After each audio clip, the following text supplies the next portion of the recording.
हे अर्जुन, जय अथवा पराजय की समस्त आसक्ति त्याग कर समभाव से अपना कर्म करो। ऐसी समता योग कहलाती है। कृष्ण अर्जुन से कहते हैं कि वह योग में स्थिर होकर कर्म करे। और योग है क्या? योग का अर्थ है सदैव चंचल रहने वाले इंद्रियों को वश में रखते हुए परम तत्व में मन को एकाग्र करना। और परम तत्व कौन है? भगवान ही परम तत्व हैं। और चूंकि वे स्वयं अर्जुन को युद्ध करने के लिए कह रहे हैं, अतः अर्जुन को युद्ध के फल से कोई सरोकार नहीं है। जय या पराजय कृष्ण के लिए विचारणीय है। अर्जुन को तो बस श्री कृष्ण के निर्देश अनुसार कर्म करना है। कृष्ण के निर्देश का पालन ही वास्तविक योग है और इसका अभ्यास कृष्ण भावनामृत नामक विधि द्वारा किया जाता है। एकमात्र कृष्ण भावनामृत के माध्यम से ही स्वामित्व भाव का परित्याग किया जा सकता है। इसके लिए उसे कृष्ण का दास या उनके दासों का दास बनना होता है। कृष्ण भावनामृत में कर्म करने की यही एक विधि है जिससे योग में स्थित होकर कर्म किया जा सकता है। अर्जुन क्षत्रिय है, अतः वह वर्णाश्रम धर्म का अनुयायी है। विष्णु पुराण में कहा गया है कि वर्णाश्रम धर्म का एकमात्र उद्देश्य विष्णु को प्रसन्न करना है। सांसारिक नियम है कि लोग पहले अपनी तुष्टि करते हैं, किंतु यहाँ तो अपने को तुष्ट न करके कृष्ण को तुष्ट करना है। अतः कृष्ण को तुष्ट किए बिना कोई भी वर्णाश्रम धर्म का पालन कर भी नहीं सकता है। यहाँ तो परोक्ष रूप से अर्जुन को कृष्ण द्वारा बताई गई विधि के अनुसार कर्म करने का आदेश दिया जा रहा है। हे धनंजय, भक्ति के द्वारा समस्त गैरती कर्मों से दूर रहो और उसी भाव से भगवान की शरण ग्रहण करो। जो व्यक्ति अपने सकाम कर्म फलों को भोगना चाहते हैं वे कृपण हैं। जो व्यक्ति भगवान के दास के रूप में अपने स्वरूप को समझ लेता है वह कृष्ण भावनामृत में स्थित रहने के अतिरिक्त सारे कर्मों को छोड़ देता है। जीव के लिए ऐसी भक्ति कर्म का सही मार्ग है। केवल कृष्ण ही अपने सकाम कर्मों को फल भोगना चाहते हैं, किंतु इससे वे भवबंधन में हैं और अधिक फंसते जाते हैं। कृष्ण भावनामृत के अतिरिक्त जितने भी कर्म संपन्न किए जाते हैं वे गहिर्त हैं, क्योंकि इससे कर्ता जन्म मृत्यु के चक्र में लगातार फंसा रहता है। अतः कभी इसी आकांक्षा नहीं करनी चाहिए कि मैं कर्म का कारण बनूं। कृष्ण भावनामृत में हर कार्य कृष्ण की तुष्टि के लिए किया जाना चाहिए। कृपणों को यह ज्ञात नहीं है कि दैनवश या कठोर श्रम से अर्जित संपत्ति का किस तरह सदुपयोग करें। मनुष्य को अपनी सारी शक्ति कृष्ण भावनामृत अर्जित करने में लगानी चाहिए, इससे उनका जीवन सफल हो सकेगा। कृपणों की भांति अभागे व्यक्ति अपनी मानव शक्ति को भगवान की सेवा में नहीं लगाते। भक्ति में संलग्न मनुष्य इस जीवन से ही अच्छे तथा बुरे कार्यों से अपने आप को मुक्त कर लेता है। अतः योग के लिए प्रयत्न करो, क्योंकि सारा कार्य कौशल यही है। जीवात्मा अनादिकाल से अपने अच्छे तथा बुरे कर्मों के फलों से संचित करता रहा। फलतः वह निरंतर अपने स्वरूप से अनभिज्ञ बना रहा। इस अज्ञान को भागवत गीता के उपदेश से दूर किया जा सकता है। यह हमें पूर्ण रूप से भगवान श्री कृष्ण की शरण में जाने तथा जन्म जन्मांतर कर्म फल की श्रृंखला का शिकार बनने से मुक्त होने का उपदेश देती है। अतः अर्जुन को कृष्ण भावनामृत में कार्य करने के लिए कहा गया है, क्योंकि कर्म फल के शुद्ध होने की यही प्रक्रिया है। इस तरह भगवत भक्ति में लगे रहकर बड़े बड़े ऋषि मुनि अथवा भक्तगण अपने आप को इस भौतिक संसार में कर्म के फलों से मुक्त कर लेते हैं। इस प्रकार वे जन्म मृत्यु के चक्र से छूट जाते हैं और भगवान के पास जाकर उस अवस्था को प्राप्त करते हैं जो समस्त दुखों से परे है। मुक्त जीवों का संबंध उस स्थान से होता है जहाँ भौतिक कष्ट नहीं होते। भागवत में कहा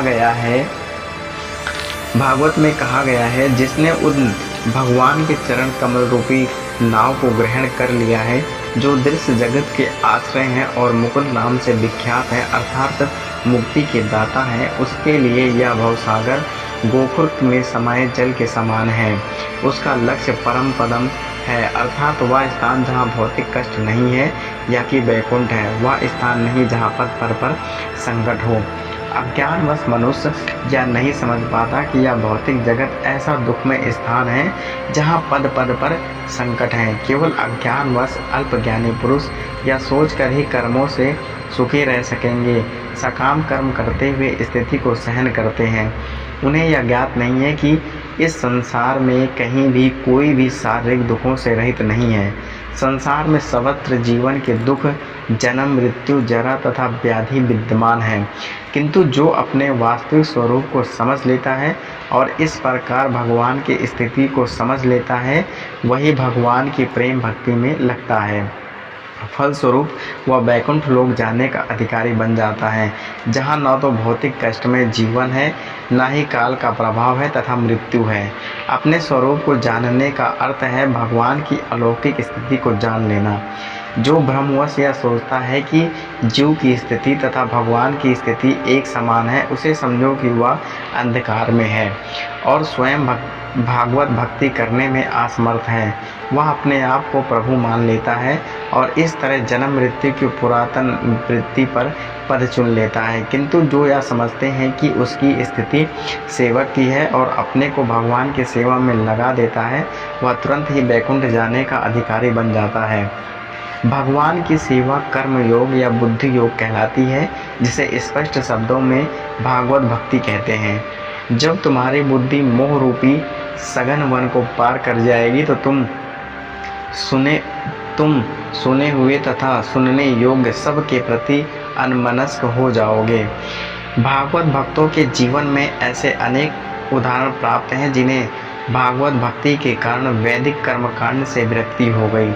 जब मनुष्य श्री कृष्ण को तथा उनके साथ अपने संबंध को वास्तविक स्वरूप में समझ लेता है, तो वह सकाम कर्मों के अनुष्ठानों के प्रति पूर्णतया आनंदमस्त हो जाता है, भले ही वह अनुभवी ब्राह्मण क्यों न हो।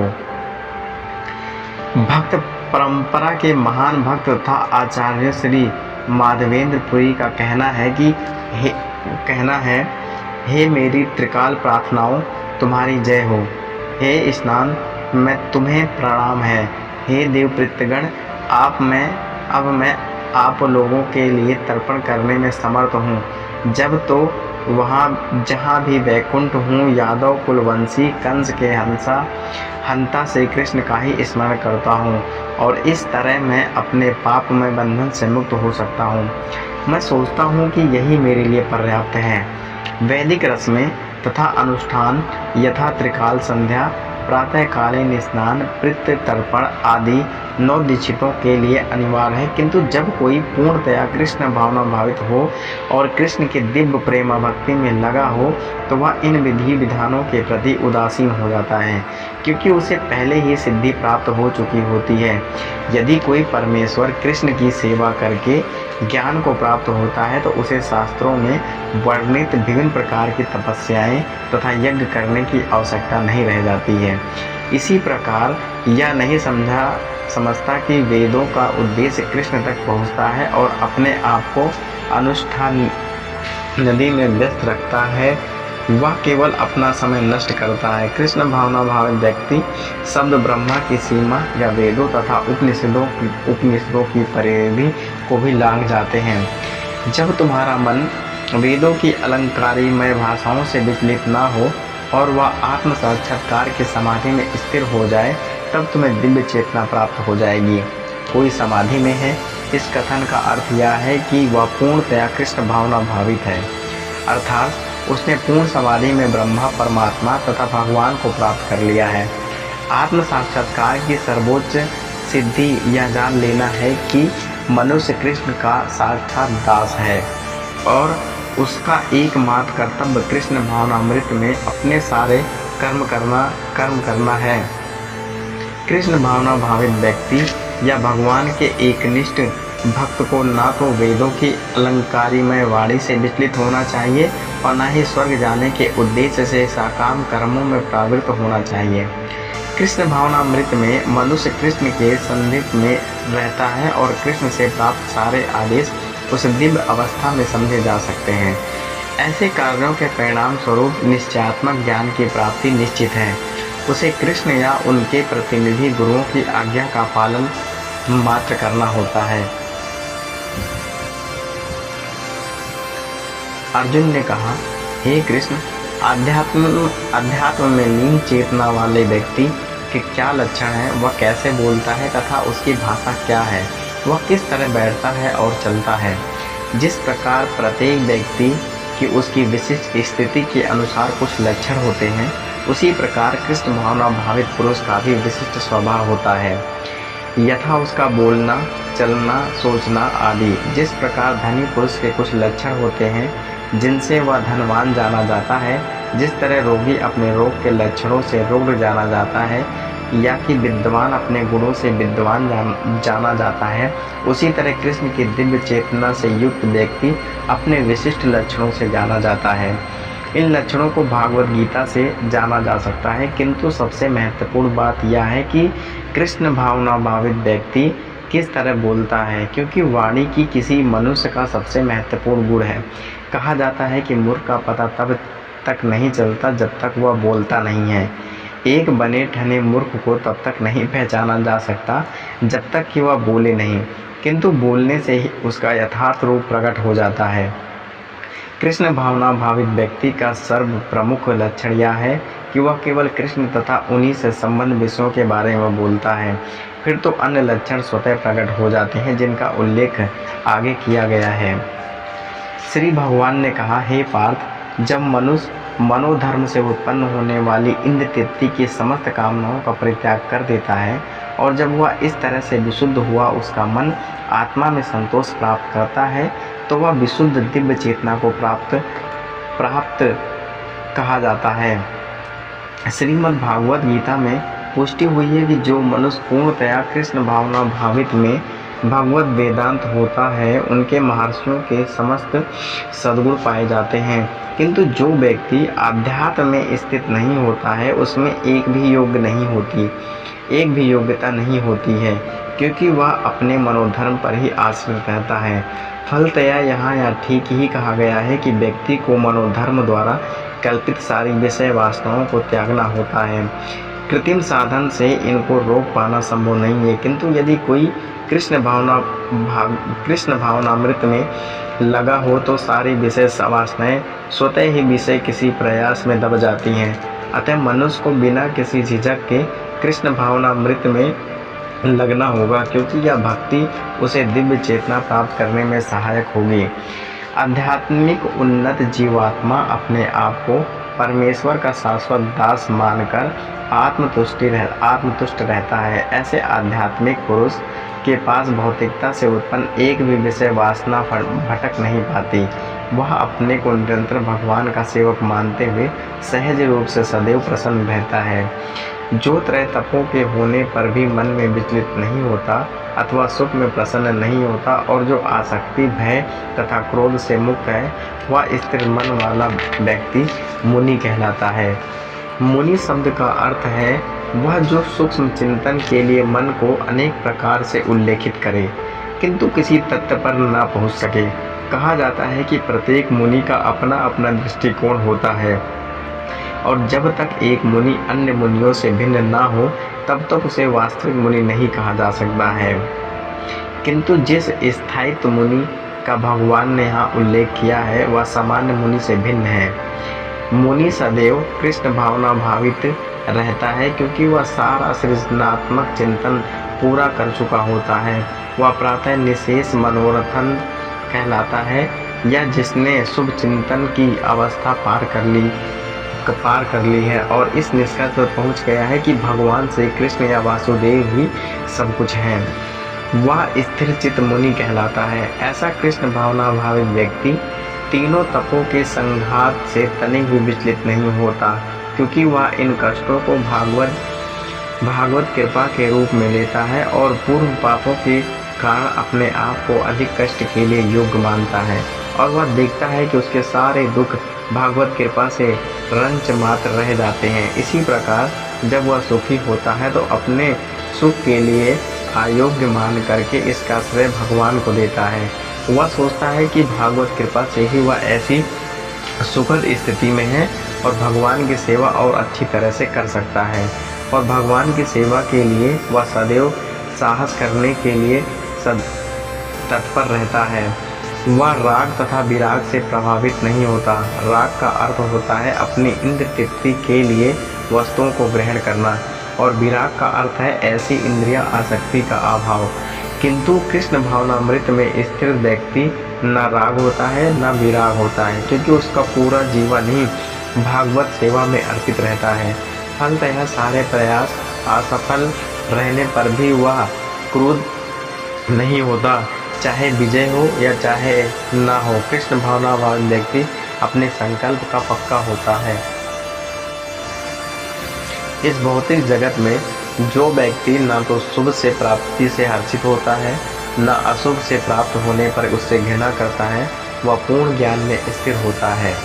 भौतिक जगत में सदा ही कुछ न कुछ उथल पुथल होता रहता है, उसका परिणाम अच्छा हो चाहे बुरा। जो ऐसी उथल पुथल से विचलित नहीं होता, जो अच्छे या बुरे से अप्रभावित रहता है, उसे कृष्ण भावनामृत में स्थिर समझना चाहिए। जब तक मनुष्य इस भौतिक संसार में है, तब तक अच्छाई बुराई की संभावना रहती है, क्योंकि यह संसार द्वैत से पूर्ण है। किंतु जो कृष्ण भावनामृत में स्थिर है, वह अच्छाई या बुराई से अछूता रहता है, क्योंकि उसका सरोकार कृष्ण से रहता है, जो सर्वमंगलमय है। ऐसे कृष्ण भावनामृत से मनुष्य पूर्ण ज्ञान की स्थिति प्राप्त कर लेता है, जिसे समाधि कहते हैं। जिस प्रकार कछुआ अपने अंगों को संकुचित करके खोल के भीतर कर लेता है, उसी तरह जो मनुष्य अपनी इंद्रियों की इंद्र विषयों से खींच लेता है, वह पूर्ण चेतना में दृढ़ पूर्वक स्थिर होता है। किसी योगी, भक्त या आत्मसिद्धि व्यक्ति की कसौटी यह है कि वह अपनी योजना के अनुसार इंद्रियों को वश में कर सके, किंतु अधिकांश व्यक्ति अपनी इंद्रियों के दास बने रहते हैं और इंद्रियों के ही कहने पर चलते हैं। यह है उत्तर इस प्रश्न का कि योगी किस प्रकार स्थित होता है। इंद्रियों की तुलना विषैले सर्पों से की गई है। वे अत्यंत स्वतंत्रता पूर्वक तथा बिना किसी नियंत्रण के कर्म करना चाहती हैं। योगी या भक्त को इन सर्पों को वश में करने के लिए एक सपेरे की भांति अत्यंत प्रबल होना चाहिए। वह उन्हें कभी भी कार्य करने की छूट नहीं देता। शास्त्रों में अनेक आदेश हैं, उनमें से कुछ करो तथा कुछ ना करो से संबंध है। जब तक कोई इन करो या ना करो का पालन नहीं कर पाता और इंद्रिय भोग पर संयम नहीं बरतता है, तब तक उसका कृष्ण भावनामृत में स्थित हो पाना असंभव है। यहाँ पर सर्वश्रेष्ठ उदाहरण कछुए का है। वह किसी भी समय अपने अंग समेट सकता है और पुनः विशिष्ट उद्देश्य से उन्हें प्रकट कर सकता है। इसी प्रकार कृष्ण भावना भावित व्यक्ति की इंद्रियां भी केवल भगवान की विशिष्ट सेवाओं के लिए काम आती हैं, अन्यथा उनका संकोच कर लिया जाता है। अर्जुन को उपदेश दिया जाता है कि वह अपनी इंद्रियों की आत्मतुष्टि में न करके भगवान की सेवा में लगाए। अपनी इंद्रियों को सदैव भगवान की सेवा में लगाए रखना कर्म द्वारा प्रस्तुत सिद्धांत के अनुरूप है, जो अपनी इंद्रियों को समेट कर रखता है। देहधारी जीव इंद्रिय भोग से भले ही निवृत्त हो जाए, पर उनमें इंद्रिय भोगों की इच्छा बनी रहती है। लेकिन उत्तम रस के अनुभव होने से ऐसे कार्यों को बंद करने पर वह भक्ति की में स्थिर हो सकता है। जब तक कोई आध्यात्म को प्राप्त न हो, तब तक इंद्रिय भोग से विरक्त होना असंभव है। विधि विधानों द्वारा इंद्रिय भोग को संयमित करने की विधि वैसी है जैसे कि किसी रोगी की किसी भोज पदार्थ खाने पर प्रतिबंध लगाना, किंतु इससे रोगी को ना तो भोजन के प्रति रुचि समाप्त होती है और न वह ऐसा प्रतिबंध लगाया जाना चाहता है। इसी प्रकार अल्पज्ञानी व्यक्ति के लिए इंद्रिय संयमन के लिए अष्टांग योग जैसी विधि की संतुष्टि की गई है, जिनमें यम, नियम, आसन, प्राणायाम, प्रत्याहार, धारणा, ध्यान आदि सम्मिलित हैं। किंतु जिसने कृष्ण भावनामृत के पद पर प्रगति के क्रम में परमेश्वर कृष्ण के सौंदर्य का रसास्वाद कर लिया हो, उसे जड़ भौतिक वस्तुओं में कोई रुचि नहीं रह जाती। अतः आध्यात्मिक जीवन में ये सारे प्रतिबंध अल्पज्ञानी नवदीक्षितों के लिए हैं। ऐसे प्रतिबंध तभी तक ठीक हैं जब तक कृष्ण भावनामृत में रुचि जागृत नहीं हो जाती। जब वास्तव में रुचि जग जाती है तो मनुष्य में स्वतः ऐसी वस्तुओं के प्रति अरुचि उत्पन्न हो जाती है।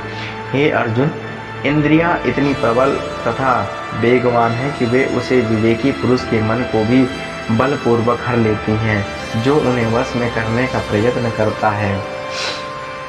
अनेक विद्वान, ऋषि, दार्शनिक तथा आध्यात्मिक इंद्रियों को वश में करने का प्रयत्न करते हैं, किंतु उनमें से बड़ा भी कभी कभी विचलित मन के कारण इंद्रभोग का लक्ष्य बन जाता है। यहाँ तक कि विश्वामित्र जैसे महर्षि तथा पूर्ण योगी को भी मेनका के साथ विषय भोग में प्रवृत्त होना पड़ा। यद्यपि वे इंद्रिय निग्रह के लिए कठिन तपस्या तथा योग कर रहे थे। विश्व इतिहास में इसी तरह से अनेक दृष्टांत हैं। अतः पूर्णतया कृष्ण भावना भावित हुए बिना मन तथा इंद्रियों को वश में कर सकना अत्यंत कठिन है। मन को कृष्ण में लगाए बिना मनुष्य ऐसे भौतिक कार्यों को बंद नहीं कर सकता है। परम साधु तथा भक्त यमुनाचार्य ने एक व्यवहारिक उदाहरण प्रस्तुत किया है। वे कहते हैं, जब ये मेरा मन भगवान कृष्ण के चरण बिंदों की सेवा में लग गया है और जब मैं नित्य नव दिव्य रस का अनुभव कर रहा हूँ, तब ये स्त्री प्रसंग का विचार आते ही मेरा मन उधर से फिर जाता है और मैं ऐसे विचार पर थू करता हूँ। कृष्ण भावनामृत इतनी दिव्य सुंदर वस्तु है कि इसके प्रभाव से भौतिक भोग स्वतः नीरस हो जाता है। यह वैसे ही है जैसे कोई भूखा मनुष्य प्रचुर मात्रा में पुष्टिदायक भोजन करने पर अपनी भूख मिटा ले। महाराज अम्बरीश भी परम योगी दुर्वासा मुनि पर इसलिए विजय पा सके क्योंकि उनका मन निरंतर कृष्ण भावनामृत में लगा रहता है। जो इंद्रियों को पूर्णतः वश में रखते हुए इंद्रिय संयमन करता है और अपनी चेतना को मुझ में स्थिर कर लेता है, वह मनुष्य स्थिर बुद्धि कहलाता है। इस श्लोक में यह बताया गया है कि योग सिद्धि की चरम अनुभूति कृष्ण भावनामृत ही है। जब तक कोई कृष्ण भावना भावित नहीं होता, तब तक इंद्रियों को वश में करना असंभव है। जैसा कि पहले कहा जा चुका है, दुर्वासा मुनि का झगड़ा महाराज अम्बरीश से हुआ क्योंकि वे गर्ववश महाराज अम्बरीश पर क्रुद्ध हो गए थे, जिससे कि अपनी इंद्रियों को रोक नहीं पाए।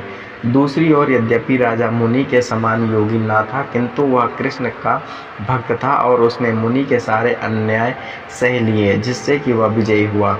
राजा अपनी इंद्रियों को वश में कर सका क्योंकि उसमें निम्नलिखित गुण थे, जिनका उल्लेख श्रीमद् भागवत में हुआ है। राजा अम्बरीश ने अपना मन भगवान कृष्ण के चरण बिंदुओं पर स्थिर कर लिया, अपनी वाणी भगवान के धाम की चर्चा करने में लगा दी, अपने कानों को भगवान की लीलाओं में सुनने में, अपने हाथों को भगवान का मंदिर साफ करने में, अपनी आँखों को भगवान का स्वरूप देखने में, अपने शरीर को भक्त के शरीर का स्पर्श करने में, अपनी नाक को भगवान के चरण बिंदुओं पर भेंट किए गए फूलों की सुगंध सूंघने में, अपनी जीभ को उन्हें अर्पित तुलसी दलों का आस्वाद करने में, अपने पाँव को जहाँ जहाँ भगवान के मंदिर हैं उन स्थानों की यात्रा करने में, अपने सिर को भगवान को नतमस्तक करने में तथा अपनी इच्छाओं को भगवान की इच्छाओं को पूरा करने में लगा दिया।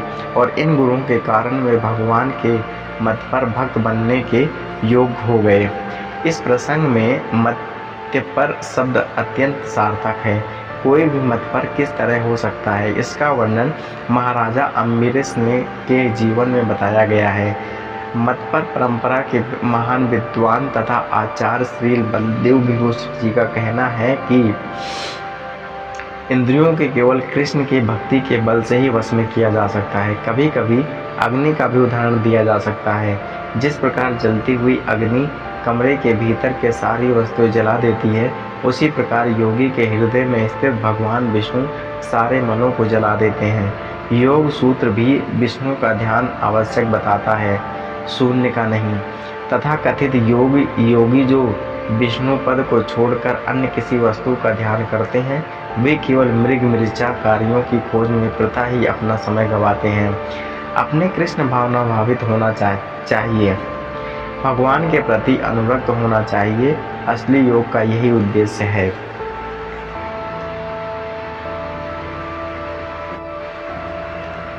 इंद्र विषयों का चिंतन करते हुए मनुष्य की उनमें आसक्ति उत्पन्न हो जाती है और ऐसी आसक्ति से काम उत्पन्न होता है और फिर काम से क्रोध प्रकट होता है। जो मनुष्य कृष्ण भावना भावित नहीं है उसमें इंद्र विषयों के चिंतन से भौतिक इच्छाएं उत्पन्न होती हैं।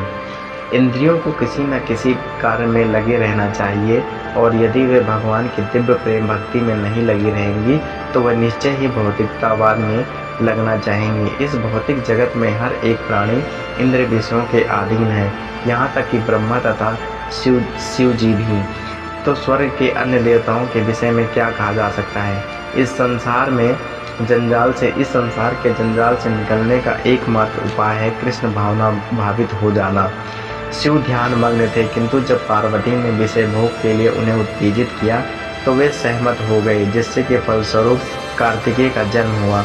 इसी प्रकार तरुण भक्त हरीश ठाकुर को माया देवी के अवतार ने मोहित करने का प्रयास किया, किंतु विशुद्ध कृष्ण भक्ति के कारण वे इस कसौटी में खरे उतरे, जैसा कि यमुनाचार्य ने उपर्युक्त श्लोक में बताया जा चुका है। भगवान एक निष्ठ भक्त भगवान की संगति के आध्यात्मिक सुख का आस्वाद करने के कारण समस्त भौतिक इंद्र सुख को त्याग देता है। अतः जो कृष्ण भावना भावित नहीं है वह कृत्रिम दमन के द्वारा अपनी इंद्रियों को वश में करने में कितनी भी शक्तिशाली क्यों न हो, अंत में असफल होगा, क्योंकि विषय सुख का रंच मात्र विचार भी उसे इंद्र तृप्ति के लिए उत्तेजित कर देता है। क्रोध से पूर्ण मोह उत्पन्न होता है और मोह से स्मरण शक्ति का विभ्रम हो जाता है। जब स्मरण शक्ति भ्रमित हो जाती है तो बुद्धि का नाश हो जाता है, और जब बुद्धि का नाश होने पर बुद्धि का नष्ट होने पर मनुष्य भवकूप में पुनः गिर जाता है। श्री रूप गोस्वामी ने हमें यह आदेश दिया है कि कृष्ण भावना अमृत के विषय से मनुष्य जान सकता है कि प्रत्येक वस्तु का उपयोग भगवान की सेवा के लिए किया जाना चाहिए। जो कृष्ण भावना अमृत के ज्ञान से रहित है वे कृत्रिम ढंग से भौतिक विषयों से बचने का प्रयास करते हैं।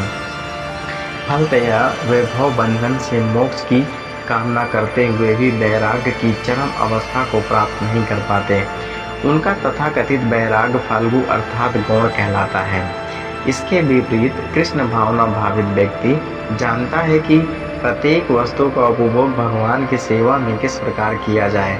फलतः वह भौतिक चेतना का शिकार नहीं होता है। उदाहरण के लिए निर्विशेषवादी के अनुसार भगवान निराकार होने के कारण भोजन नहीं कर सकते, अतः वह अच्छे खाद्यों से बचता रहता है, किंतु भक्त जानता है कि कृष्ण परम भोक्ता है और भक्ति पूर्वक उन पर जो भी भेंट चढ़ाई जाती है उसे वे खाते हैं। अतः भगवान को अच्छा भोजन चढ़ाने के बाद भक्त प्रसाद ग्रहण करता है। इस प्रकार हर वस्तु प्राणवान हो जाती है और अंत पतन का कोई संकट नहीं रहता है। कृष्ण भावना अमृत में रह करके प्रसाद ग्रहण करता है, जबकि अब अभक्त इसे पदार्थ के रूप में तिरस्कार कर देता है। अतः निर्विशेषवादी अपने कृत्रिम त्याग के कारण जीवन को भोग नहीं पाता है। यही कारण है कि मन के थोड़े से विचलन से वह भवकूप में पुनः आ गिरता है। कहा जाता है कि मुक्ति के स्तर तक पहुंच जाने पर भी ऐसे जीव नीचे गिर जाते हैं, क्योंकि उसे भक्ति का कोई आश्रय नहीं मिलता है। किंतु समस्त राग तथा द्वेष से मुक्त एवं अपनी इंद्रियों को संयम द्वारा वश में करने में समर्थ व्यक्ति भगवान की पूर्ण कृपा प्राप्त कर सकता है। यह पहले ही बताया जा चुका है कि कृत्रिम विधि से इंद्रियों पर ब्रह्म रूप से नियंत्रण किया जा सकता है, किंतु जब तक इंद्रियां भगवान की दिव्य सेवा में नहीं लगाई जाती हैं तब तक वह नीचे गिरने की संभावना बनी रहती है। यद्यपि पूर्णतया कृष्ण भावना भावित व्यक्ति ऊपर से विषय स्तर पर क्यों न दिखे, किंतु कृष्ण भावना भावित होने से वह विषय कर्मों में आसक्त नहीं होता है। उसका एकमात्र उद्देश्य तो कृष्ण को प्राप्त करना होता है, अन्य कुछ भी नहीं होता है। अतः समस्त आसक्ति तथा विरक्ति से मुक्त होता है। कृष्ण की इच्छा होने पर भक्त सामान्यतः अवांछित कार्य भी कर सकता है, किंतु यदि कृष्ण की इच्छा नहीं है तो वह उस कार्य को भी नहीं करेगा जिसे वह सामान्य रूप से अपने लिए करता हो। अतः कर्म करना न करना उसके वश में रहता है, क्योंकि वह केवल कृष्ण के निर्देशों के अनुसार ही कार्य करता है। यही चेतना भगवान की औतुकी कृपा है, जिसकी प्राप्ति भक्त को इंद्रियों में आसक्त होए बिना भी हो सकती है। इस प्रकार से कृष्ण भावनामृत में तुष्ट व्यक्ति के लिए संसार के तीनों ताप नष्ट हो जाते हैं और ऐसी दृष्टि चेतना होने पर भी उसकी बुद्धि शीघ्र ही स्थिर हो जाती है। हे अर्जुन, जय अथवा